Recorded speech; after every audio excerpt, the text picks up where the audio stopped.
لن ينال الله لحومها ولا دماؤها ولكن يناله التقوى منكم. السلام علیکم ورحمۃ اللہ وبرکاتہ. اللہم انت الملک لا شریک لک والفرد لا ند لک کل شیء ہالک الا وجہک لن تطاع الا باذنک ولن توصى الا بعلمک تطاع فتشکر توصى فتغفر. اللہم صلی علی سیدنا و مولانا محمد وعلی آل سیدنا و مولانا محمد وبارک وسلم.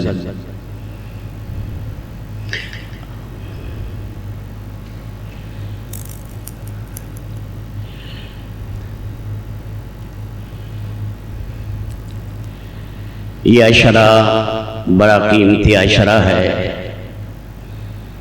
آج اس کی نامی تاریخ ہے، عرفہ ہے. اللہ کے نبی صلی اللہ علیہ وسلم نے فرمایا جو اس دن روزہ رکھے 1 سال پہلے کے گناہوں کا اور 1 سال بعد کے گناہوں کا کفارہ ہے. کل یوم نحر ہے، عظیم قربانی کا دن ہے.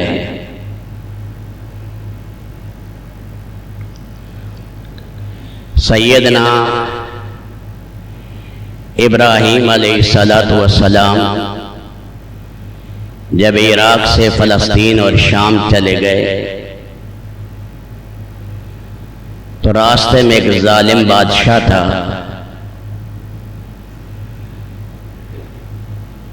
تو انہوں نے آپ کی بیوی پر برائی سے ہاتھ ڈالنا چاہا، حضرت سارہ پر. اللہ کی شان اسے مرگی کا دورہ ہوا. 3 دفعہ ہاتھ ڈالا، تینوں دفعہ معافی مانگی. پہلی دفعہ معافی مانگی، پھر ٹھیک ہوا، پھر برائی سے ہاتھ ڈالنے لگا. ہونے کا گلا دب گیا، سارا مرگی کا دورہ ہوا، گر پڑا.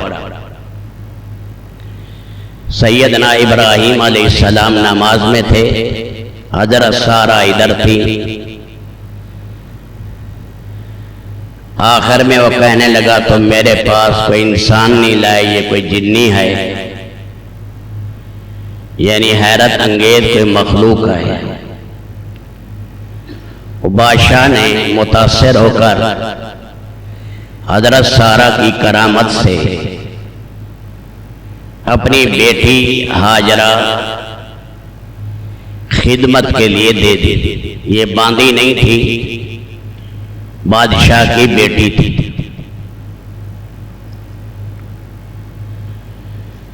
بعد میں حضرت سارہ نے حضرت ہاجرہ یہ بطور عطیے کے ابراہیم علیہ السلام یعنی اپنے خاوند کو دے دی. انہوں نے نکاح کر لیا.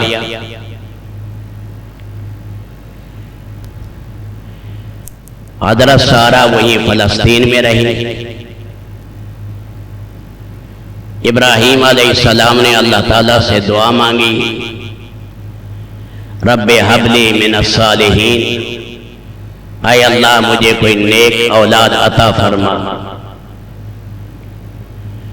فبشرناہ بغلام حلیم.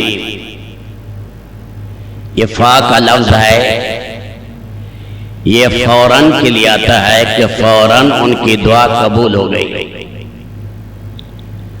اور وحی الہی کے ذریعے ہم نے خوشخبری دی، ہم آپ کو لڑکا عطا کریں گے جو حلیم المزاج ہوگا،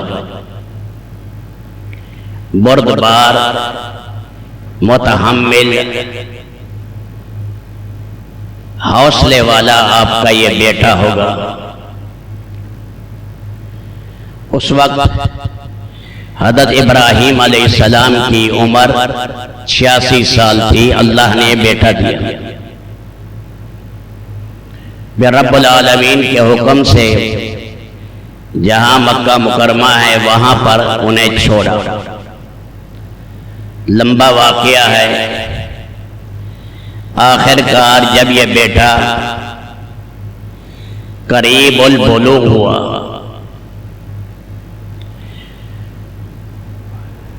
بالغ معہ السعی، باپ کے ساتھ کام کاج کرنے کے قابل ہو گیا۔ بعض روایات میں ہے 13 سال عمر تھی، بعد میں ہے کہ قریب البلوغ تھے۔ حضرت اسماعیل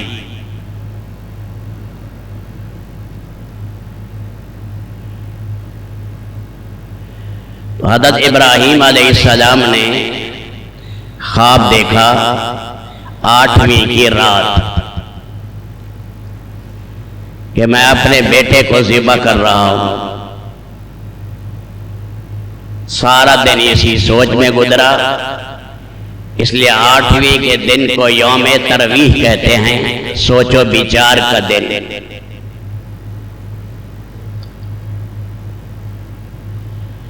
پھر اگلی رات پھر خواب آیا کہ میں اپنے بیٹے کو ذبح کر رہا ہوں۔ فرمایا انہو عرف انہو من الحق، جان گئے یہ رب العالمین کا حکم ہے، اسی وجہ سے نامی کے دن کو عرفات کہتے ہیں۔ فعرف، پھر 10ویں کی رات پھر خواب دیکھا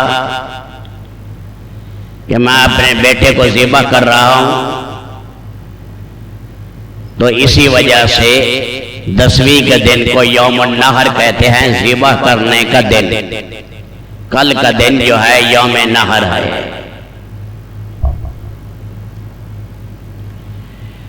اس پر حضرت ابراہیم علیہ السلام نے اپنے لخت جگر پیارے بیٹے اسماعیل کو ساتھ لیا۔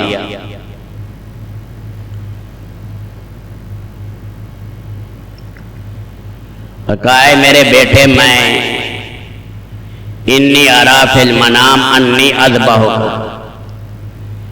میں نیند میں دیکھ رہا ہوں کہ میں تجھے ذبح کر رہا ہوں۔ فانظر ماذا تری، غور و فکر کر لو بیٹا، آپ کے سلسلے میں کیا رائے ٹھہرتی ہے۔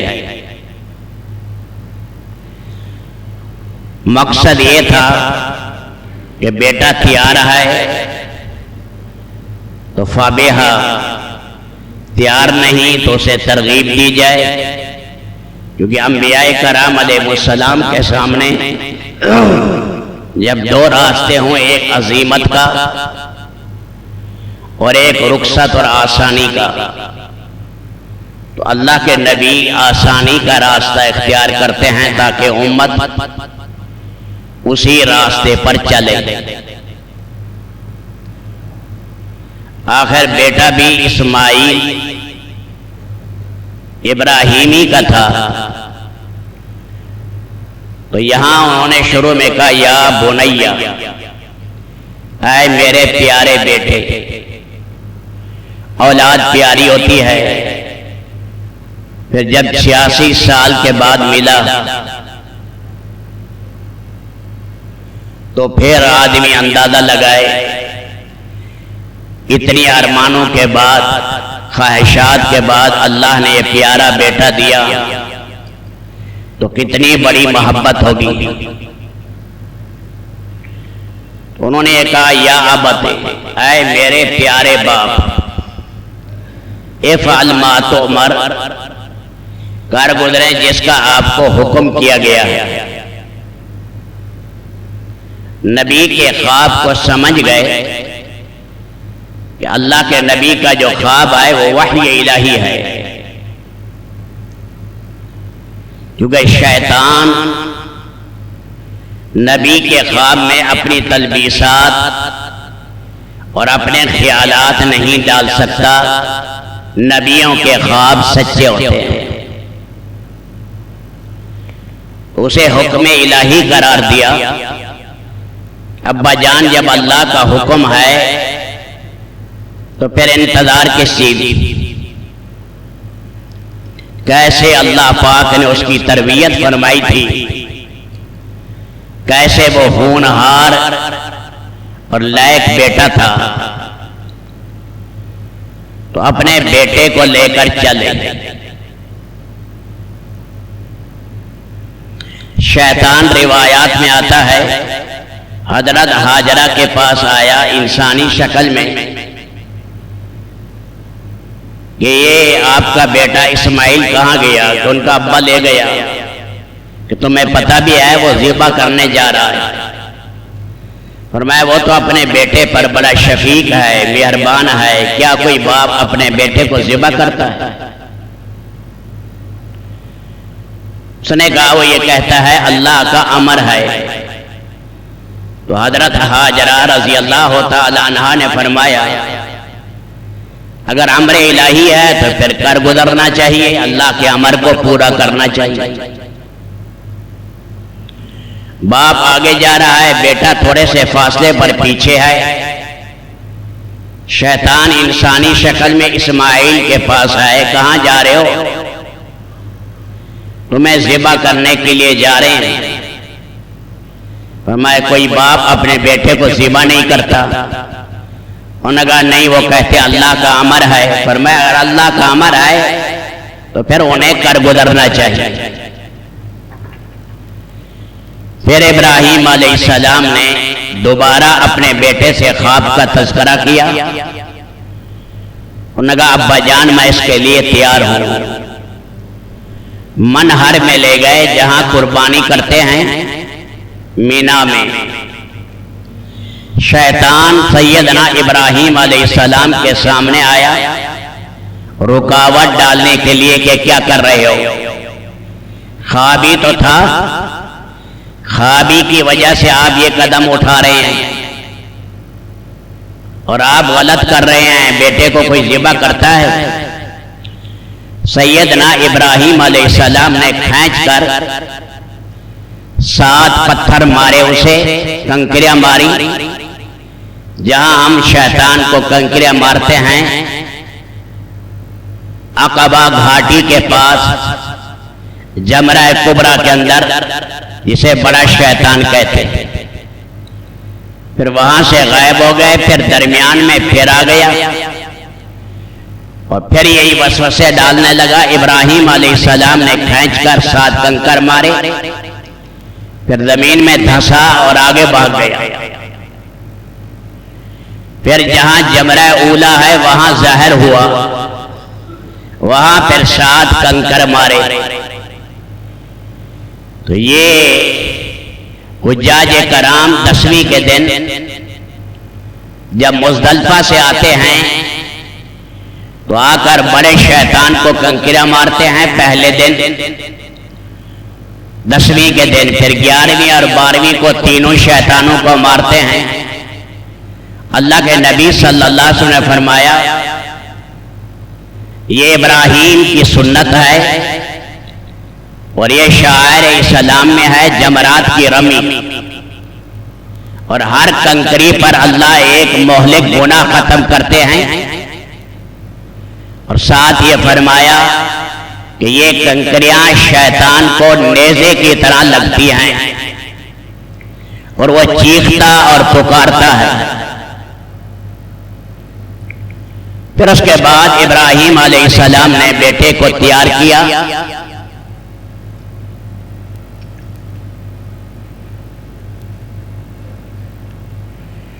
قرآن کریم نے بڑا عجیب انداز سے اس کو بیان کیا۔ فلما اسلما، باپ بیٹے نے حکم الہی کے سامنے گردن جھکا دی۔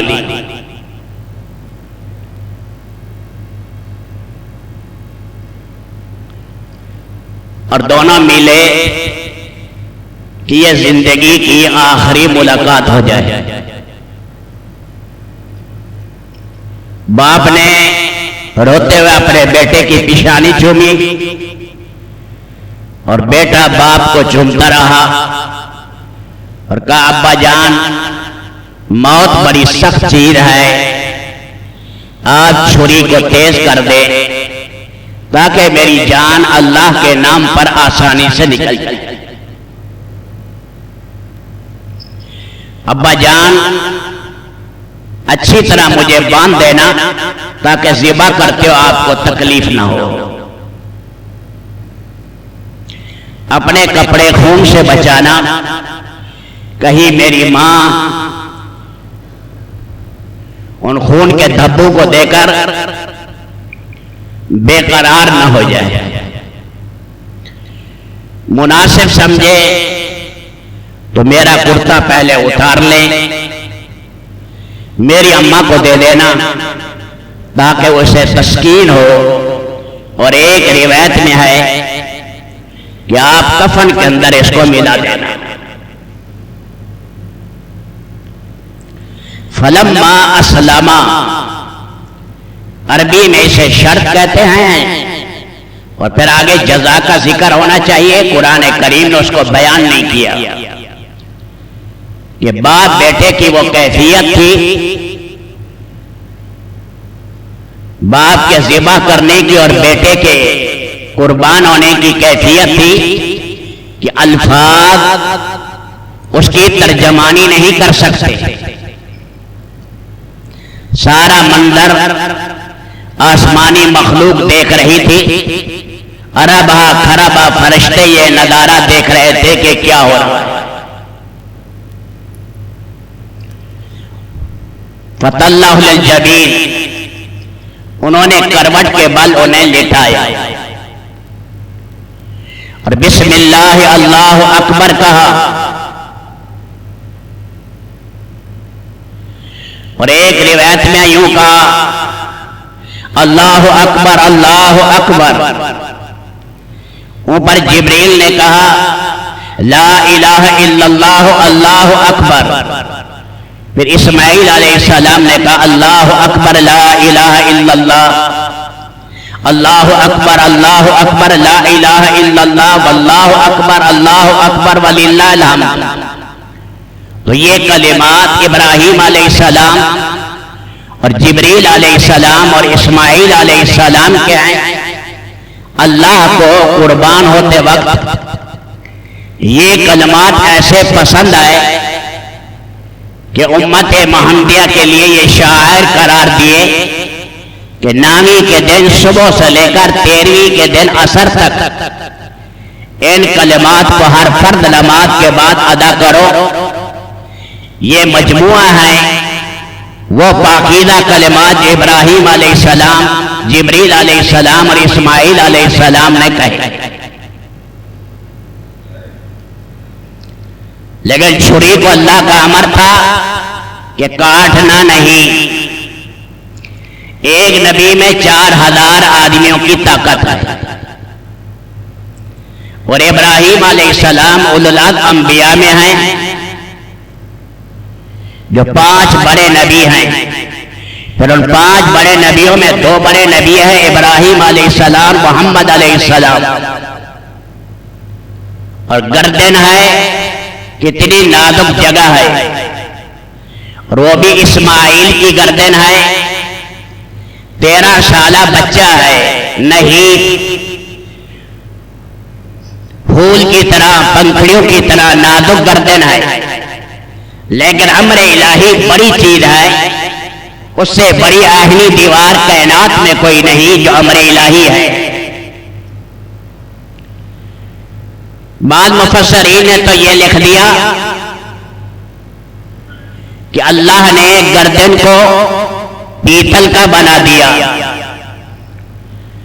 اور بعض حضرات نے کہا یہ کہنے کی کوئی ضرورت نہیں ہے، یہ کمزور روایت ہے، امر الہی ہی خود سب کچھ ہے۔ ابراہیم علیہ السلام نے اپنی پوری طاقت لگائی، پتھر پر درمیان میں چھری کو مزید تیز کیا، لیکن اللہ کا امر تھا کہ ایک بال کو اور ایک کھال کے ذرے کو نہیں کاٹنا ہے چھری۔ بعض روایات میں ابا جان الٹا کر کے رکھ دیجئے مجھے، شاید ادھر محبت کی وجہ سے چھری نہ چل رہی ہو تو ادھر کیا پھر بھی چھری نہیں چلی. یہ منظر دیکھ کر تو جبریل علیہ الصلوۃ والسلام جو جنت سے دمبا لائے تھے، مینڈھا لائے تھے، وَفَدَيْنَاهُ بِذِبْحٍ عَظِيمٍ، یہ جو مذبوحہ تھا، جو ذبح ہو رہا تھا جانور، یہ عظیم الجثہ بھی تھا اور عظیم المرتبہ بھی تھا، اور 40 سال جنت کی چراگاہوں میں چرا تھا. جو اسماعیل کا بدل ہوگا اس کے کمالات بھی تو ویسے ہی ہوں گے. تو فرشتے نے ہٹا کر وہ نیچے کر دیا اور چھری اس پر چلی، پٹی کھولی تو دیکھا دمبا ذبح ہو چکا ہے.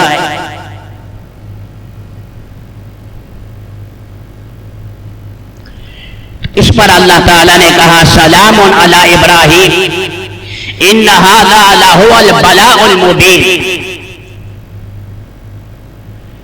بلا کے دو معنی ہیں، ایک امتحان کے ہیں کہ یہ کوئی آسان امتحان نہیں تھا، تاکید در تاکید اے دنیا بھر کے انسانوں، یہ بڑا سخت ترین امتحان تھا جگر گوشے کو ذبح کرنا. یہ دیکھ لو میں نے خلیل ایسے نام نہیں رکھا تھا.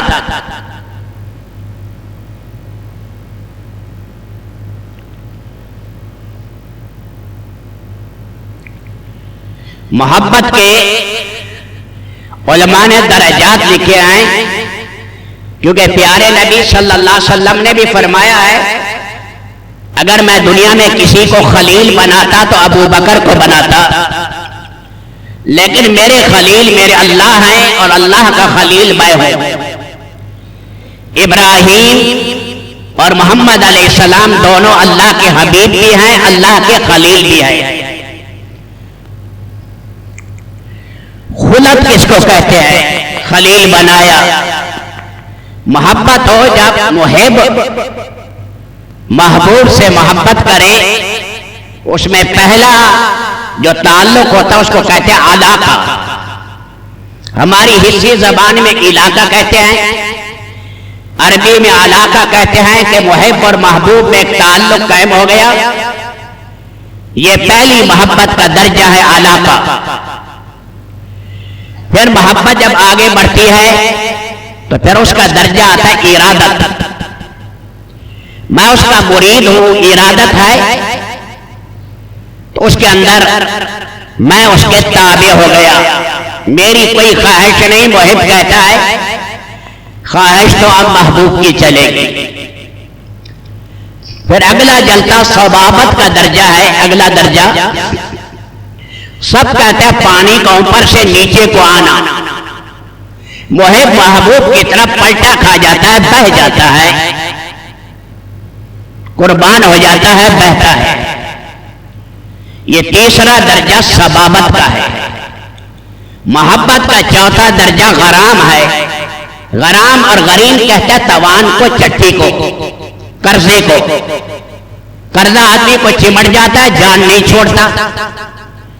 تو محب جو ہے وہ محبوب کی جان نہیں چھوڑتا اور چمٹ جاتا ہے. محبت کا یہ درجہ چوتھا درجہ ہے. پھر پانچواں درجہ عارفین نے لکھا محبت کا وہ وداد ہے. وداد اللہ کو بھی ودود کہتے ہیں. اللہ کسی بندے سے محبت کرتے ہیں تو بغیر کسی غرض کے کرتے ہیں. اللہ کو کوئی لالچ نہیں، غرض نہیں. ایسے بندہ جب اللہ سے محبت کرے بغیر کسی لالچ کے، مالک کے نام پر قربان ہو جائے، اس محبت کے درجے کو ود کہتے ہیں. پھر اگلا محبت کا درجہ شغاف ہوتا ہے. شغفا حبا، کہ زلیخا کے دل کے پردے کے اندر یوسف کی محبت اندر اتر گئی. جو دل کا پردہ ہے اس کو چیر کر محبت دل کی گہرائی میں چلی جائے، اس کو شغاف کہتے ہیں. یہ محبت کا چھٹا درجہ ہے. اگلا محبت کا درجہ ہے یتم. یتم کے معنی انکساری کے ہیں، عاجزی کے، کہ جس کے اندر بچھ جائے، جیسے وہ مٹی میں مل جاتا ہے، انکساری کرتا ہے کہ میری تو محبوب کے سامنے کوئی حیثیت نہیں، میں تو اپنے آپ کو قربان کر چکا اور میں تو اس کے لیے ٹکڑے ٹکڑے کرنے کو تیار ہوں. اس لیے حدیث میں آتا ہے جو شہید جس کے زیادہ ٹکڑے ہوں گے قیامت کے دن اس کی عزت سب سے زیادہ ہوگی. اس کے ساتھ ایک درجہ ہے اشقا. عاشق کو عاشق اس لیے کہتے ہیں، اشقا اس بیل کو کہتے ہیں جو درخت پر چڑھ جائے اور درخت کو کھا جائے. آپ دیکھتے ہوں گے سرخ بیل درخت پر چڑھتی ہے، اسی طرح عاشق کا خون بھی ختم ہو جاتا ہے معشوق کے اندر، تو اس کے درجے میں اشقا آتا ہے. اسی طرح محب محبوب کے اندر اللہ کی ذات میں ایسا گم ہو جاتا ہے کہ وہ اس کا سب کچھ گویا کہ جل گیا ہے عاشق کی طرح. اور ایک درجہ ہے نامہ تعبد کا، عبدیت لا مقام اشرف من العبودیہ. چلتے چلتے جو مٹی پس جائے، باریک ہو جائے، اسے تعبد کہتے ہیں. کہ اے اللہ میں تیرے سامنے پس چکا ہوں، میرا ذرہ ذرہ تیرے لیے قربان ہے، میری کوئی حیثیت نہیں. اور آخری درجہ ہے خلیل کا. یہ محبت کا آخری درجہ ہوتا ہے، اس سے بڑا کوئی درجہ نہیں. دماغ میں محبوب کے علاوہ کوئی چیز نہ ہو، دل میں محبوب کے وسوسے کے علاوہ کوئی چیز نہ ہو، لہو کے قطرے کے اندر محبوب کے علاوہ کوئی چیز نہ ہو، آنکھ اور کانوں میں محبوب کے علاوہ کوئی چیز نہ ہو. سارے خیالات اور وسوسے سب منقطع ہو گئے، سر کے بال سے پاؤں تک سراپا ہر چیز اللہ کی یاد میں ڈوب جائے، اس کو کہتے ہیں خلیل. اللہ نے انہیں خلیل بنایا تھا، اس لیے کہا بَإِذِ ابْتَلَىٰ إِبْرَاهِيمَ رَبُّهُ بِكَلِمَاتٍ فَأَتَمَّهُنَّ. ہم نے چند احکامات ڈالے اور سارے احکامات میں اور امتحانات میں ابراہیم کامیاب ہو گئے. قَالَ إِنِّي جَاعِلُكَ لِلنَّاسِ إِمَامًا. میں تجھے رہتی دنیا کے لیے ابراہیم اب میں امام بنا رہا ہوں. جب ذبح کر رہے تھے اور دمبا ذبح ہوا، آنکھیں اور پٹی کھولی اور لہو بہ رہا ہے چھری سے دمبے کا، تو فرشتے نے آواز لگائی. اللہ یہ فرما رہے ہیں اے ابراہیم آج کے بعد مشرق مغرب میں تیرے اوپر سلام رہے گا. سلام علی ابراہیم. سمندر کے ریت کے ذرات کی طرح میں تیری اولاد کو بکھیروں گا. آج کے بعد جو سب سے بڑا تمغہ اور سب سے بڑا رتبہ ہے نبوت، وہ تیری اولاد میں چلے گی. ایک بیٹے اسحاق سے 4000 نبی آئے اور دوسرے بیٹے اسماعیل سے اولین آخرین کے سردار سید الکونین رحمت اللہ العالمین حضرت محمد صلی اللہ علیہ وسلم ہے. تو میرے دوستو یہ بڑا عظیم دن ہے. حقیقت میں انسان کو اپنی جان سے زیادہ اولاد پیاری ہے، اور یہ اولاد کا بدل اور فدیہ ہے. یہ جانور ظاہر لہو بہانا ہے اور باطن اس کا کیا ہے؟ فرمایا قربانی کی روح کیا ہے؟ لو انا كتبنا عليهم ان اقتلوا انفسكم او اخرجوا من دياركم ما فعلوه الا قليل منهم. بعض ایسے بھی پاکیزہ لوگ ہیں اگر ہم کہہ دیں اپنی گردنیں کٹا دو، وہ خود اپنے ہاتھوں سے چھری لے کر اپنی گردن کاٹ دیں گے. اگر ہم یہ کہہ دیں ہمیشہ کے لیے گھر چھوڑ دو، وہ چھوڑ دیں گے. آپ نے اشارہ کیا ابو بکر کی طرف کہ یہ انہی میں ہے. عبداللہ ابن رواح کی طرف کہا یہ انہی میں ہے. عبداللہ ابن مسعود کی طرف اشارہ کیا یہ انہی میں ہے. اللہ کہہ دے کہ گردن کاٹو، ابھی اپنی چھریاں لے کر اپنی گردنیں کاٹ کے اللہ کو پیش کر دے. تو قربانی کی حقیقت اللہ کے سامنے نذرانہ پیش کرنا ہے. اس لیے فَتِیبُوا بِهَا نَفْسًا، خوشی سے قربانیاں کرو، سعادت کبریٰ سمجھو. اس دن قربانی سے اونچی کوئی چیز نہیں. 1 کروڑ بھی کوئی صدقہ کر دے یہ بدل نہیں ہو سکتا قربانی کا جو اس دن لہو بہایا جائے گا.